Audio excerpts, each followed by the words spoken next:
Ladies and gentlemen, welcome back to the channel. It's almost a couple of days till Christmas. We didn't exactly get the best result heading into Christmas last night, but we'll have to take it in stride and move on. Try and come back at the weekend with a win against St Johnstone. But talking about St Johnstone, that's the last game for a number of weeks as the winter break has been moved forward to try and accommodate fans being back in the stadium. Will we be back in the stadium? I don't know. It's a big ask. It's a big dream.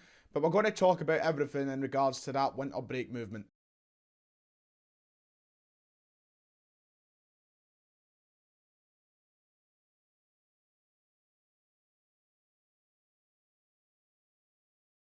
Before we go any further with the video, please make sure to hit the big red subscribe button below. The numbers have been flying up recently as we head into Christmas time.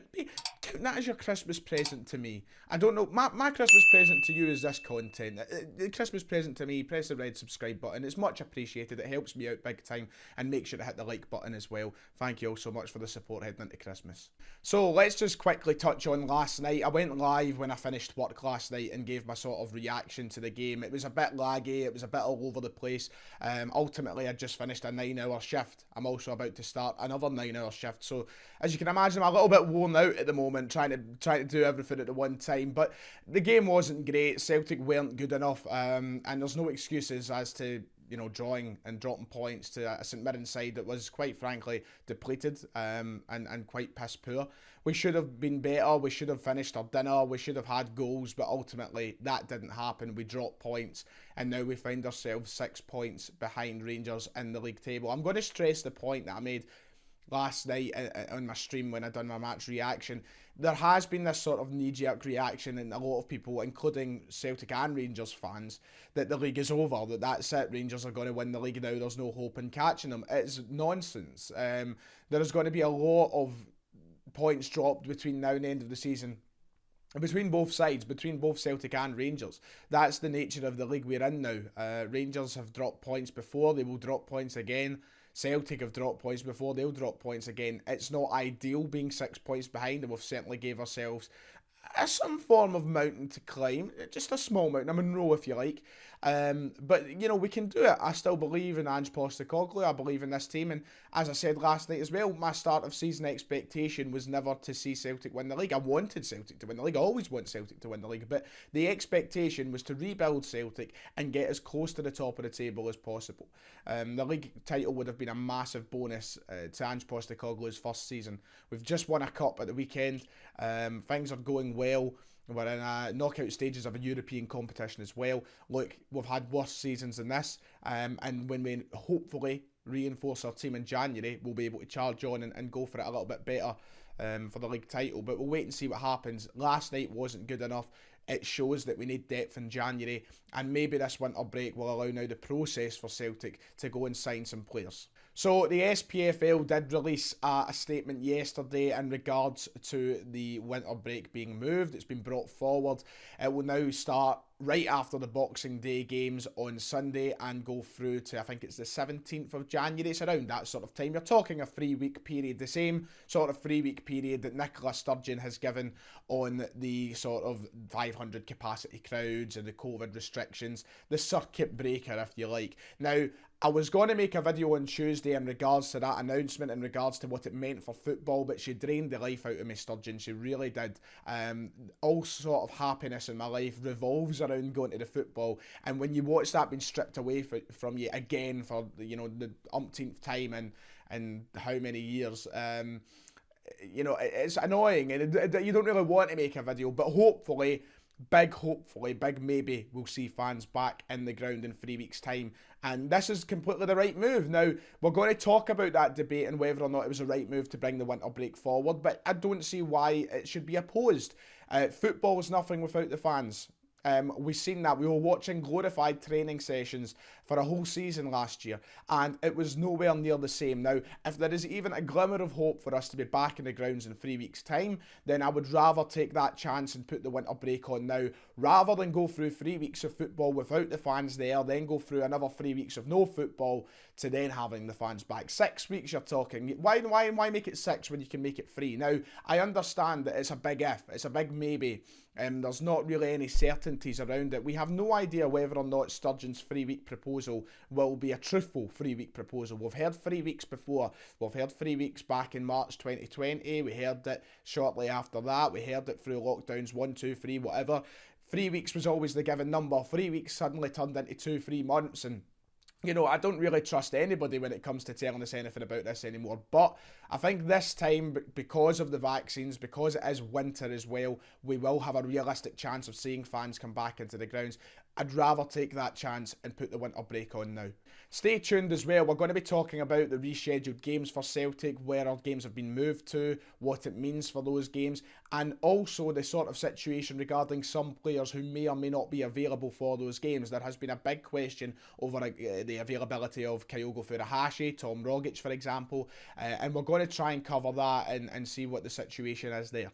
So, when this news broke on Tuesday, Celtic proposed to the SPFL via a statement of their own that we should have moved this winter break. It was probably the best proposal. This was a proposal that was backed by a majority of Premiership clubs. I believe 10 out of the 12 SPFL, Scottish Premiership clubs, backed the same proposal as Celtic. No, I'm not even going to say back, they proposed the same thing. It wasn't like Celtic initiated this and were the ones that were getting everybody to join in. 10 of the 12 clubs put forward the same proposal to the SPFL.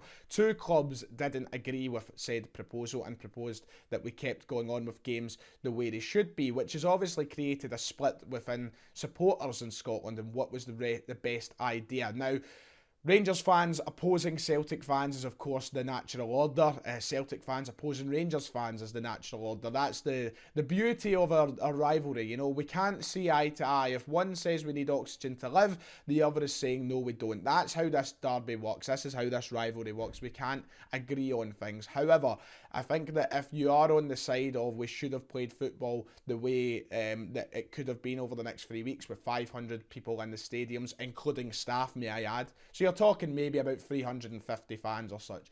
If you think that that should have been the way forward for the next few weeks and we shouldn't have brought this winter break forward, I seriously question why. I don't understand that. Why you want to drain the life out of not only the derby, but just football altogether in this country when there is a well thought out and sensible proposal to carry on football with hopefully fans afterwards. As I said, hopefully.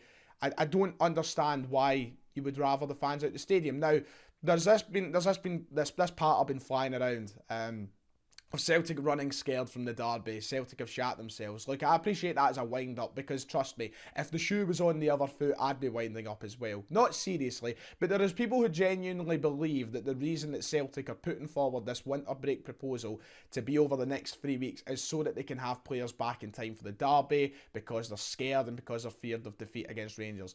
I want to play Rangers as soon as possible, to be quite honest. I want it over and done with. I want to see how this Celtic side fares up against Rangers. Not maybe the Celtic side that started last night. I want Kyogo in there, I want Joe Hart in there, etc., etc. But, you know, this whole notion that we've been running scared is absolutely, I don't know how to put it. I'm trying to keep it, I don't want to go X-rated here, but it's just nonsense. Absolute nonsense. I mean, this is the biggest derby in the world, a game which the fans make, and as we've seen last season, the fans well and truly make. And to try and strip that away and take it away when there is a chance of having them there would be absolutely nonsensical. I don't see why that would be a reasonable option. Rangers had a full crowd for the first of the season. Celtic having a full crowd for the second of the season is only fair. But at the same time, it just makes the game better and more enjoyable. You've also got a situation in which, and this doesn't really apply to Rangers fans, I suppose, because there will be none in the ground. But you've also got a situation where Celtic fans have paid as much as £50 for a ticket to this game, which is a game they've been dying to go to for a number of years now. I mean, we're talking, the last time I was at a Glasgow derby was, Christ, when was the last time I was at a derby game? It would have been December 2019, I think. I think that would have been, no, November, the cup final. December, yeah, that's right, yeah. December 2019, the cup final at Hampden. That was the last time I was at a derby game. Now, there's a lot of Celtic fans who've probably not been to a derby game since before that. There's a lot of Celtic fans who probably haven't been to a derby game since the one that was at Parkhead before that, because we never got the chance to host a Parkhead fixture with COVID striking the first time. So there's also that conversation, and that doesn't, as I say, apply to Rangers fans. But, Rangers fans have been waiting a long time, paid a lot of money following their club, both in the stadium and via online streaming services, aka Pass to Paradise. They deserve to be going to these games. So if we're getting that chance, 10 clubs backed this proposal for a reason. There was only 2 that didn't back it, and that shows you why that the strongest way forward was to bring this winter break forward. And I think anybody with a sensible thinking mind agrees with that.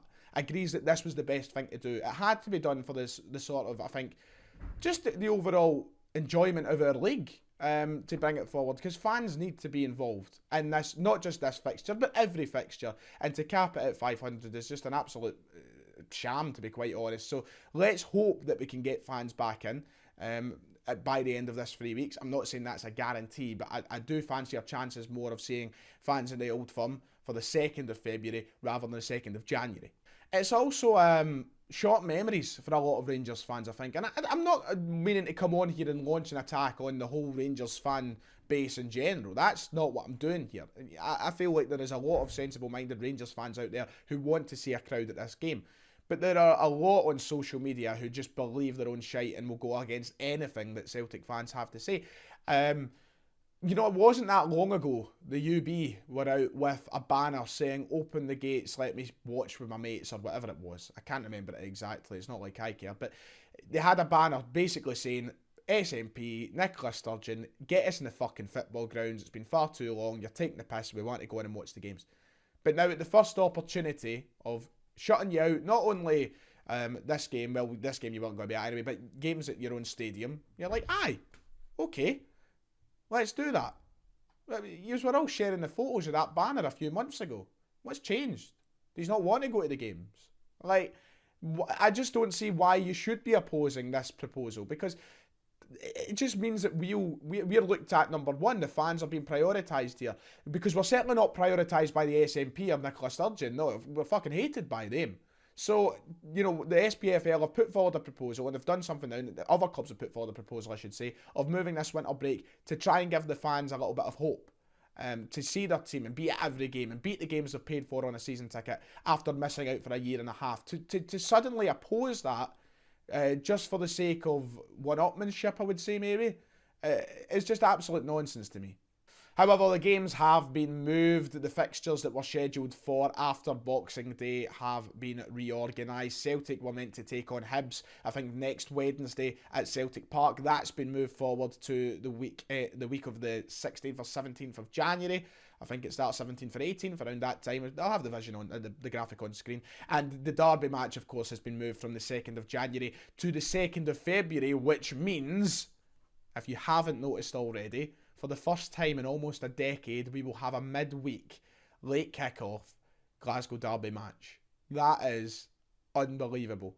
I cannot wait. Please, Scotland will not be happy, but I cannot wait. The thought of boozing all day up until 7:45 is absolutely tremendous to me. Celtic Park will be rocking for sure, and I just simply, as I said, cannot wait. However, I will need to watch myself so that I can actually remember the game.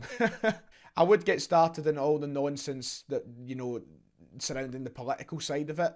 The fact that there is only 500 fans or 500 people in the grounds, which just makes no sense. There's no logic. At least try and make it make sense, Nicola. Jason Leach as well. Try and do research as well. Give us evidence. Instead of coming out and saying a line has to be drawn. Where's this line? You're pulling this line out of thin air, quite frankly. Because if there could be 500 people sitting in Gayfield, for example, and 500 people in Parkhead, it makes absolutely no fucking sense. You're talking about stadiums with 50,000 seats difference having the same capacity. It makes no sense whatsoever. You say football is the super spreader. You're targeting football fans as always. And it's quite frankly, it's getting tiresome. To the point where I can't even do these videos because I just can't be bothered calling it all out. But it's just nonsensical. I've used that word time and time again in this video. The whole fucking pandemic has been nonsensical. But this, over the last week or so, has just been something else. You have 52,000 at Hampden one week, going to 500 the next. You had fans at St Mirren last night, and it just makes no sense. Where do you draw this imaginary line? I don't know. You're just making it up as you go along, it seems, at this point. Vaccines for fuck all. I'm just getting fed up with it, quite frankly. So, just to end off the video, there has been some confusion over the availability of some players when it comes to that derby game on the 2nd of February, due to players being involved with international clubs over in the continents of Asia and Oceania. Oceania? Is that how you say it? Oceania? It's something. One of the two. But Tom Rogic and Kyogo Furuhashi, the two players in question. Now, I don't think there has been some clarification quite yet on Tom Rogic's availability, but there is hope that Kyogo Furuhashi will only be involved with Celtic and won't be involved with the Japanese national team come that derby fixture. Now, there is still to be clarification over in Japan towards this, so still don't take it as gospel, don't take it as confirmation. We still need to hold on for the official word, but it looks like that the Japanese national team and their manager will be limited to selection of clubs that are playing for domestic clubs in Japan.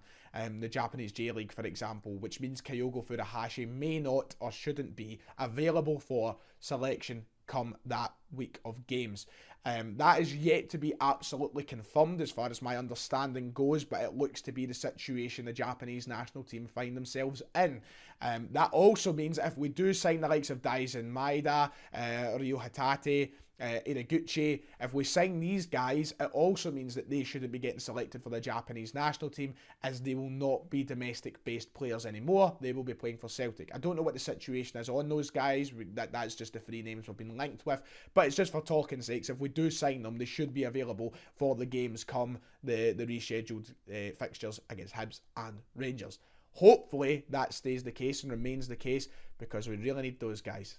Right, long video today, a lot of ranting and talking shite, as always I suppose, but there you go, that's all you need to know from me today. It's currently 12:30, I start work in 2 hours, I've got to edit this, I've got to go and visit my mother and father as well, so quite a lot to do, I'm rushing my way through this, so like and subscribe, it helps me out, and I'll see you all next time.